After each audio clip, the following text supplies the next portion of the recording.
The true extent of the UK's £2.8 billion annual migrant bill has been revealed to cover things like free football games, consoles and even hair extensions for asylum seekers. What is going on here? This accounts for 20% of the UK's overseas aid budget, leading to many questions as to why illegal migrants receive such extravagant gifts.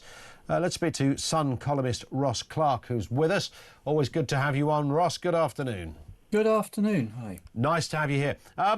I mean, what is behind, as if the hotel bill isn't enough on its own.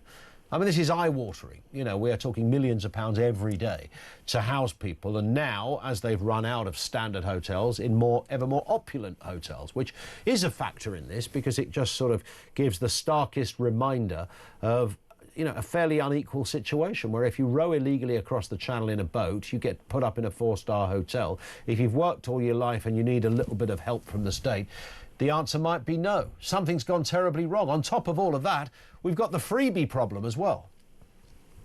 Yes, well, we're always told, aren't we, that sort of migrants, asylum seekers are destitute. They're and it's true they do not qualify for the regular benefit system. But then, you know, they get put up in a hotel, and some of these are quite posh hotels as well, or have been, and there are all manner of other perks which are available to asylum seekers, which are not always available to UK citizens. I mean, there's an example of the, you know, most healthcare in Britain is free on the point of delivery, but there are dental charges, prescription charges, and so on, which most of us have to pay.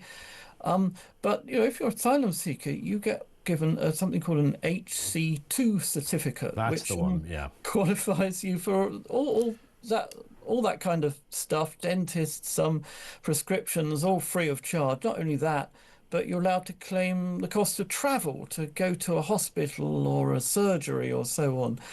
Now, these certificates, HC2 certificates, are given out to some UK citizens, but 2/3 of them at present are being given to asylum seekers. So, you know, the idea that they're sort of destitute and not getting the benefits for that UK citizens get is not true. I mean, they're getting a different sort of kind of benefits. They're getting benefits in a different way. I mean, it's rather extraordinary because you have, I know some of the benefits that, you know, we often talk about do come from charities, but some of those charities are often taxpayer funded, or certainly the taxpayer gives a donation to them. So, you know, it's not all from, I don't know, Keir Starmer, in fairness, but I mean, the overarching bill, as we say, is the hotel cost, but then this extraordinary and very generous eye tests and, you know, hearing tests and dental tests, the kind of stuff that, you know, ordinarily you certainly wouldn't get for nothing unless you were, you know, in very specific circumstances, unemployed, pregnant, those kind of things. I think it's that is the extra sort of nail in the coffin of public confidence, Ross.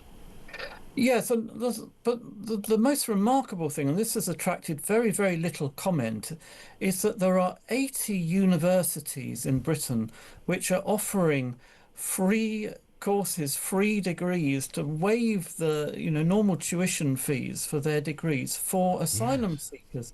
Now, you consider overseas, well, UK students are paying £9,500 in tuition fees a year now. If you're an overseas student, you know, a legal migrant, in other words, you pay fees of about 30,000 a year. Yeah. Come here on a boat. And, you know, there are 80 universities which will chuck, you know, a free course at you. What is the thinking on this? Is there any, can we, are we just looking at weird, bizarre sort of left-wing academics who sit around a room feeling rather virtuous, thinking, yeah, wouldn't it be a great idea that young Samuel from Eritrea or Iraq or Iran, whatever it happens to be, you know, that we offer him a 3-year degree course, 100 grand's worth of education for free? Is it that? Is it the sort of virtue signalling thing? Is there some other logic we're missing here, Ross? No, I would say it's virtue signalling. I mean, universities can be sort of cutthroat businesses when trying to extract fees from UK students, and they were lobbying the government for years to be allowed to increase fees, and they won that battle, and they've just been able to put through this sort of 3% rise or something.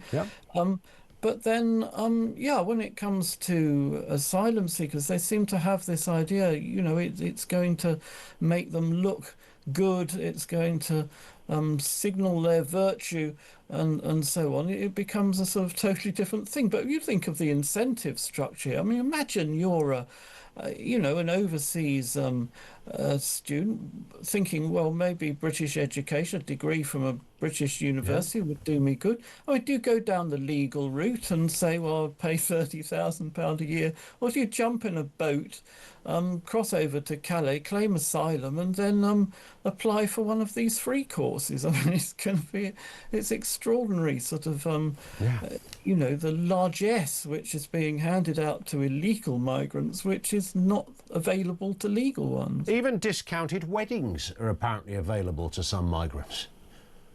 Yes, yeah, and I mean the most extraordinary, Is this if you fall in love on the waves? Is that what happens there?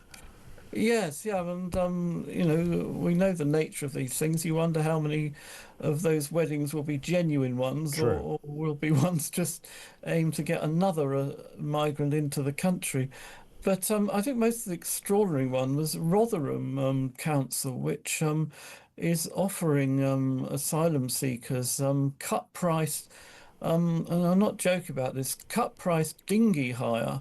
They've just come across. I mean, that is just, someone's taking the mick there, aren't they? That's on Rother Valley Country Park rather than the English Channel. But, extraordinary. Yes, the irony is obviously less.